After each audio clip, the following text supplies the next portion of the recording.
Hello everyone, and welcome to today's small, I hope less than 10-minute introduction to part of the Adafruit library for the little screens using the SSD 1306 controller.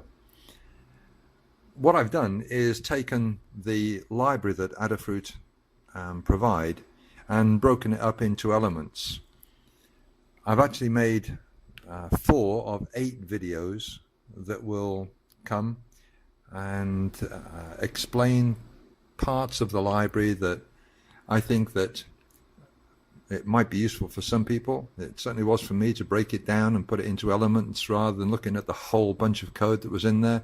All good code, but just to show a bit of flexibility and what can be done, I've decided to make these videos, and I'm actually putting them at the moment onto the Arduino IDE, but I hope in the not too distant future that I'll also be transferring them into Atmel Studio 7, where they'll be written in C instead of in the wonderful Arduino code. And I say wonderful because it got me interested in the programming side of things about 7 months ago now, and well, it's just very, very good. And one of the good things about Atmel Studio is that you can use Atmel Studio exactly the same as if you're using the Arduino IDE.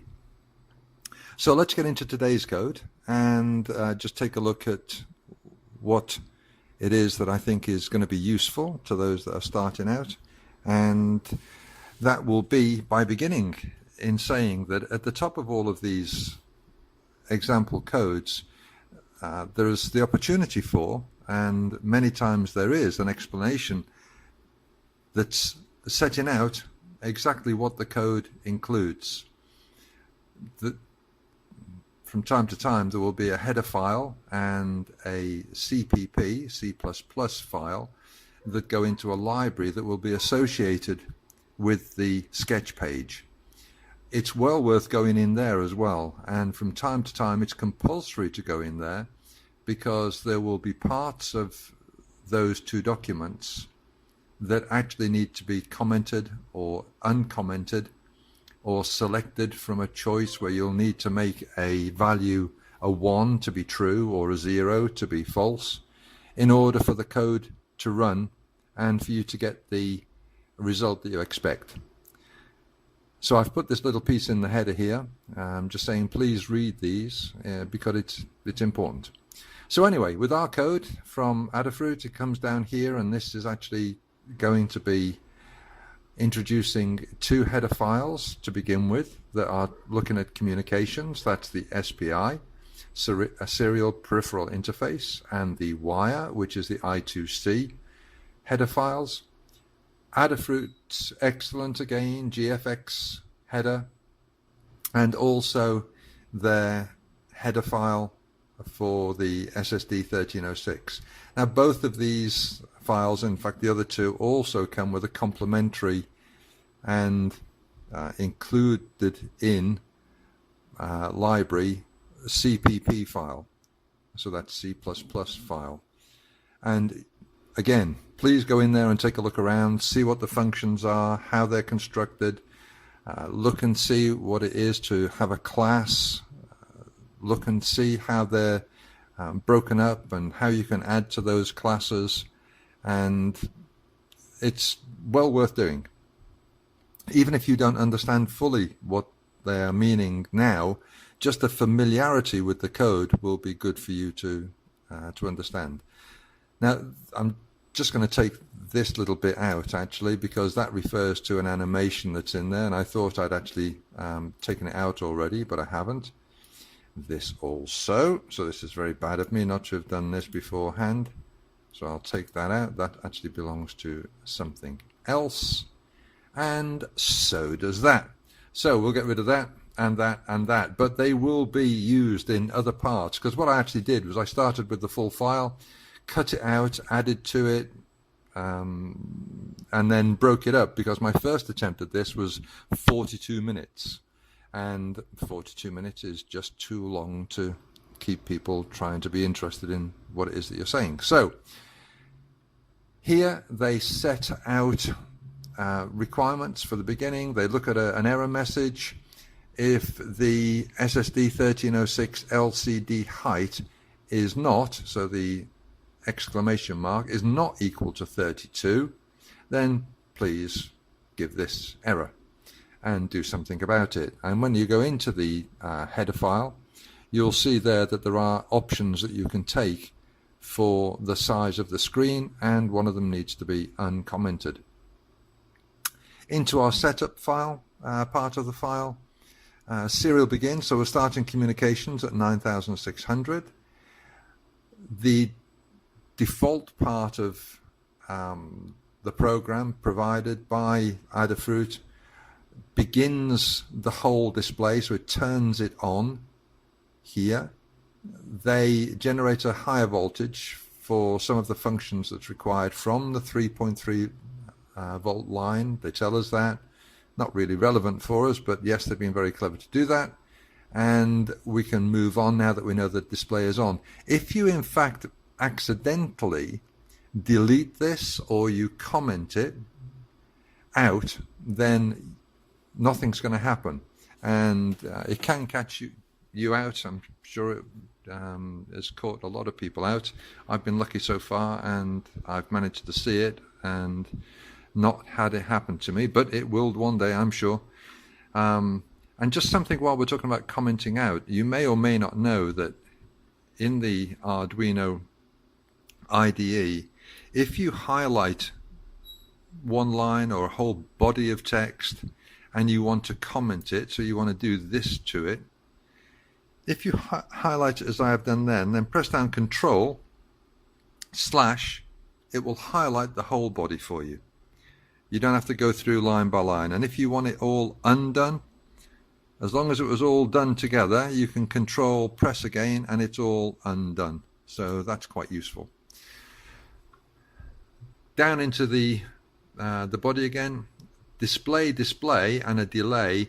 This display is actually a command that will have the splash screen that's written into the header file come up onto the display, and it will be the Adafruit splash file. The period that it will be there is 1 second, and this delay is the period for which anything is going to be on the screen.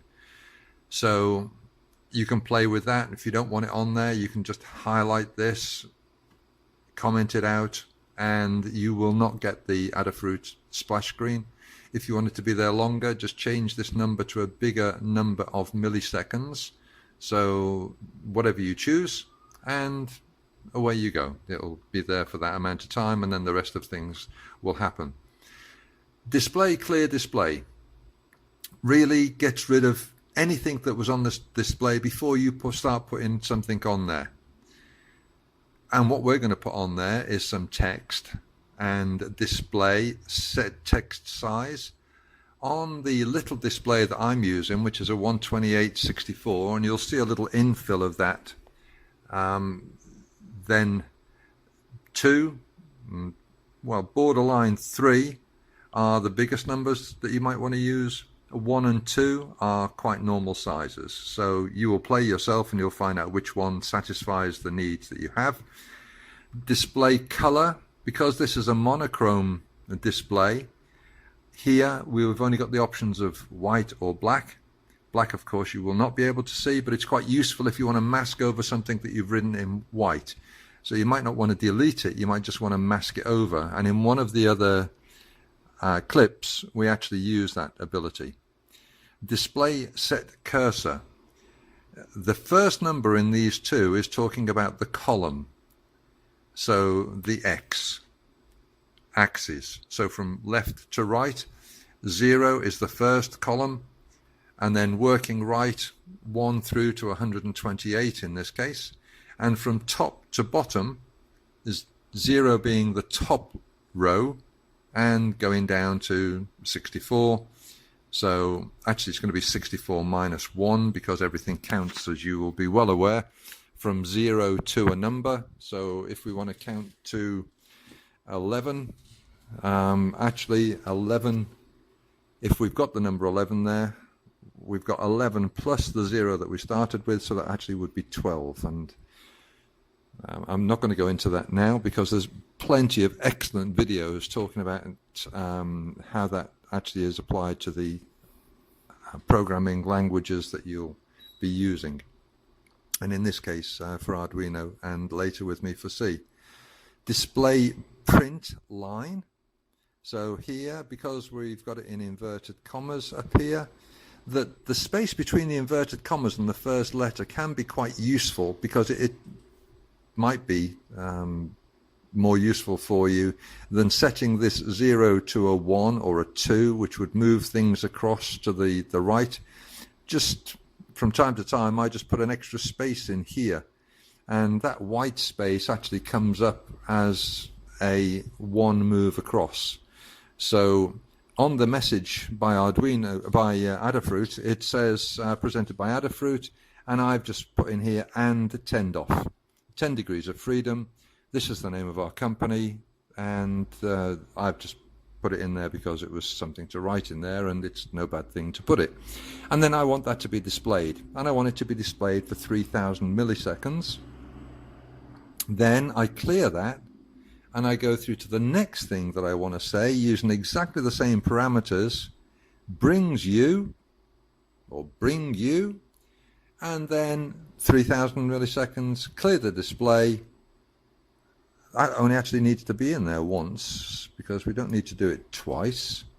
It's cleared, so we'll get rid of it. And what there is on the page is a bunch of dots. Now, again, I've been very bad. That one needs to go.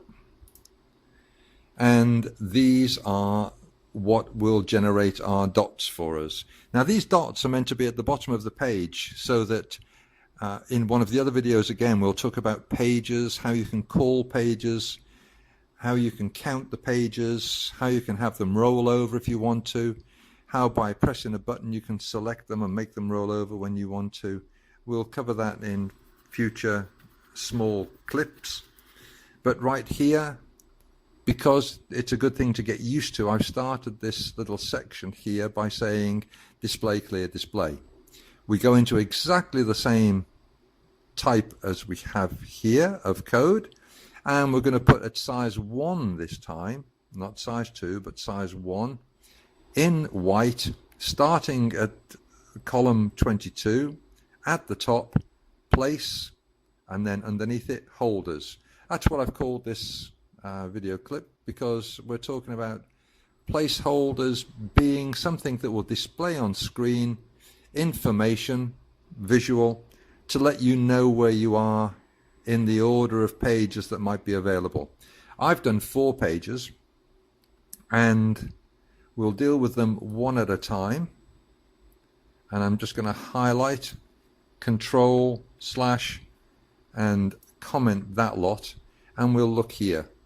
This actual line is the line that comes in the library. And by itself, it's pretty inconspicuous. You might wonder what you're going to do with it, but there's actually a lot that you can do with it. If you repeat it, and depending on what you want to do, you can change parameters, you can have it display, if not on this display, on other displays with different colors in different places. And on this display, what we're actually going to do is we are going to generate, because we have 4 pages, 4 little dots near the bottom of each of the display screens. One of those dots will be bigger than the other 3, and as a visual cue, you'll understand that the first dot is big, it must be on page 1, second dot is big, must be on page 2, so on and so forth. So in the first one, what I've done is I've divided the width of the screen. So display width, I've divided it by 5, because I want 4 dots. So now they're going to be equally spread, because I've divided it by 5, and the height I've divided by 8. So at the first place where I've divided the width by 5, at the first place, at a height 7/8, down will be a dot of 2 pixels, and it will be colored white. Now the next dot, again, divided by 5, but this time I times it by 2 to move it over to the next place. The next one you'll see is 5 multiplied by 3, 5 multiplied by 4, so that's my 4 dots. And the height is all the same, except the size of the dot goes down to 1, 1, and 1. So that's going to be used in one of the next clips that you hopefully come and visit for as a page marker. Underneath, you'll see that all that's happened is I've moved it across to 2, then to 3, then to 4, and that's the end. Our void loop has nothing to do, so this is running in the setup, and it will happen once and they will stay there. So that's it for today, really. I hope you get something from this and just think, okay, as one element, then maybe it's not very much, but together with the other 7 videos, maybe you'll enjoy it. I do hope so. If there's any questions, comments, or anything else, please leave them below. And what I might try and do is put 3 or 4 of these up together so that you can run through one and then the next and then the next, and hopefully they're progressive. Just to give you an idea, we'll be covering placeholders, pages, how to put these placeholders onto pages, what you can do with images, and I'll be showing you another little bit of software that's very, very good indeed. LCD Helper, I believe it's called. And then we'll go on to animations, how to change and add to the animations, and deal with the images that we'll use in the animations. Go on to scrolling text, and then the reason I did all of those things is because I actually wanted to make a alternative to LEDs. And the last one in this little series will be how to use the screen as a replacement for a set of LEDs. So there we go. Have a good day. Bye-bye. Thank you.